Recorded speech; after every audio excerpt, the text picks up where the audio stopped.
Morning, it's Vijay here. Today is Wednesday, 19th February 2025. Welcome to another episode of Pre-Market Commentary, where we discuss what's happened yesterday and what we can look forward during this week. Please note, I'm not a SEBI registered advisor, so here are my original thoughts, which will be very different from the other channels. If you like these kind of thoughts, please like, share, and subscribe. We are slowly going up in terms of subscribers. I'm getting a lot of feedback. Please continue to give feedback on the site so that I can only improve from here. Now, the title of today's episode is Karan Arjun Kab Ayenge. This is a dialogue from an old Hindi film, which was a very successful movie called Karan Arjun, where the mother keeps on waiting for both of her sons who have gone or left. Now they finally come back. So this thing came about because yesterday Mr. Samir Arora, very well-known fund manager, and he's one of my idols, I should say. He mentioned it in the context of the FIIs, saying that FIIs bought in yesterday about 4,500 crores, 4,800 crores, and so he considered them as the Karan Arjun, and he said they will come back. So my take is slightly different, but the same topic is, for me, the Karan Arjun are the Nifty and Bank Nifty. So we have to look at more than FIIs as to whether Bank Nifty and Nifty will come back. Now, we have had a series of downtrends. We had 8 days of downtrend and then one respite, 1 day of respite, and then again yesterday we had a downtrend. But if you look at the charts, there is something happening there. So this Karan Arjun here, what I would say is the Nifty, Bank Nifty, we will know how good or are they coming back tomorrow. Actually, not today, but it will sow the seeds today. It will show you a trailer today whether really Karan Arjun will come back tomorrow. In my opinion, it has shown the trailer already yesterday and day before yesterday. I will come back to three charts which are very interesting. You may make your own judgment. So yesterday, this FIS net bought about 4,800 crores. DIS net bought about 3,700 crores, which is close to 8,000 crores. The skeptics were quick to jump, saying that is nothing because the FII buying is not, what I would say, not across the board. It was basically Bharti Airtel. The management sold about 8,000 and odd crores. So this has been lapped up by FIIs and DIIs. But what Mr. Samir Arora's logic, and which I fully endorse, is that finally the FIIs are there to buy. Now they will buy if they get a good bargain. And they at least feel that they have got a good bargain and they have bought into Airtel shares, Bharti Airtel shares. So there was GQG and Fidelity were supposed to be the big buyers. Then you had Lazard. Then locally SBI Life and ICICI Pru were among the other investors. So the point to be noted here is that FIs are there in the market. Net sellers they are for the last 10 years from 2015. 8 out of 10 years, they are net sellers. But whenever there is something interesting for them, then they come in and buy. So therefore, to say that FIs have run away from India, I don't think so, because data clearly shows that if you take the gross FII, that is, both IPOs, that is the primary market, as well as secondary market, they have been net buyers in some 8 out of 10 years again. So in secondary market, there have been net sellers in 8 out of 10, but gross level, they have been net buyers 8 out of 10. So this debate about FIs running away is a little bit, I don't think it is a very clear-cut debate. Sure, the FIs are not there for quite some time and their selling is increased. But you must also look at the valuations. The valuations of many companies even today are way out of whack. So while the Nifty and Bank Nifty are in different league altogether, even the the other indices like the small cap, micro cap, and mid cap, they also are overvalued even today. But in them, lots of shares are there which are undervalued. Now, the trick in markets is we don't trade in indices. Most people don't trade in indices, though they look at it as a benchmark for them to get in or get out of the market. But at the end of the day, you buy stocks. When you buy stocks, you need to pick and choose. So we as a family, we always end up buying stocks. We are not interested. We are not buying into Nifty or Bank Nifty and hold it for long. At best, we may hold a little bit of Nifty Bs and Bank Nifty Bs, which are exchange traded funds. So now let me show you something very interesting. See this chart. This chart is the chart of the Nifty.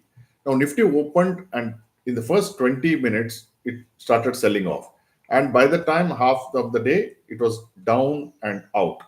Then began a slow rally, which went up almost like it almost went to positive territory. But in the last half an hour, it got sold off. The reason Nifty got sold off, in my opinion, was because of the expiry in the Sensex. Now, this is Bank Nifty. Bank Nifty did not do as well as Nifty because many stocks in the Sensex and Nifty are common, but Bank Nifty stocks weightage is a little lower in the Sensex. Now, look at Sensex. Sensex, you see, it also behaved exactly like Nifty. Exactly like Nifty. But what is interesting here is, you see, the mood in the market is very, very negative. So one would have expected that the last half an hour, when the covering starts or when the selling starts, the selling should have really taken it somewhere close to the lows, because only the bears are winning in this market. So logically, one should have expected much lower prices of the highs. In fact, Nifty, Sensex, this is the Sensex chart, 5-minute chart. It and all the other charts are also 5-minute charts. So Sensex, and if you take the Nifty, both behave the same way. Of course, Nifty, because it's got 50 stocks, it had also a little more pressure in the last half an hour. But in Sensex, which is 30 stocks, it did not really have that kind of pressure. So there was some sort of what we can call it buying or short covering. So this made me feel, of course, I'm bullish biased. So there is always that bias is there, that I will look at it through from the bullish angle. But if you look at it simply as an analyst, you will notice that the bears were not able to prevail upon the bulls, even though they had the Sensex expiry in their favor. Please note that out of last 10 days, 9 days have been down days. So the bears are in full control. But this graph, if you look at it, it looks like bulls are in full control. So that is where the tide seems to be turning. So let's go back to what happened overnight. Overnight, US markets continue to remain strong. Dow Jones, for instance, was negative for a lot of time, and then it closed into positive territory. Nasdaq was flat. S&P was up by about 0.25%. The 10-year yield went up to 4.55. This morning, it's about 4.52. Dollar index went up to 107, but it's come down below 107. I've been mentioning that dollar index will come to 107 at first level and then go to 106 and 105. Up to 103 is what I'm expecting in dollar index. Now, people say, there's a perception, which I will do some research and come back to you, is that there is an inverse correlation with dollar index and emerging market indices. So they are assuming that if the dollar index comes down from 107 to, say, if it comes to 103, then our Indian market will boom. We will see that. I will come back tomorrow or shortly, maybe in next couple of days, on the chart, and then see whether there is really some sense in that correlation. Maybe there is short-term correlation, but we have to see whether long-term there is any correlation. Oil is struggling. So oil is stuck at 75.75. Trump again made this, what I would say, tantrum, which said auto tariffs could be high as 25% and pharmaceutical tariffs as 25%. So expect some pressure on both of these. But as I mentioned yesterday, and I proved yesterday, that the joint statement talks of something good for pharmaceuticals. It is not bad for pharmaceuticals. And please note, the joint statement talks of a trade agreement between US and India, which should be ready by September. So April 2nd deadline should not ideally be applicable to India. So if you go by whatever the joint statement is, then we should not worry till September. And even by then, in my opinion, pharmaceuticals should not get worried at all, because the US wants our pharma companies to set up plants there. Already our pharma companies are having plants there. So if they're going to put tariffs on them, then it will be counterproductive for as far as the agreement is concerned. Then the final important thing which will have an effect on oil as well as on global trade is the US and Russian officials met in Saudi Arabia, where they discussed the Russia-Ukraine peace deal. So that I think will soothe the nerves of the nervous investors globally, specifically on oil, but on many other things. So yesterday was another important day where where India and Qatar, Prince of Qatar, a lot of people were critical of Qatar at one point of time, saying they are terrorists and all that because they had, there was some issue between Indians and the Qataris some time ago.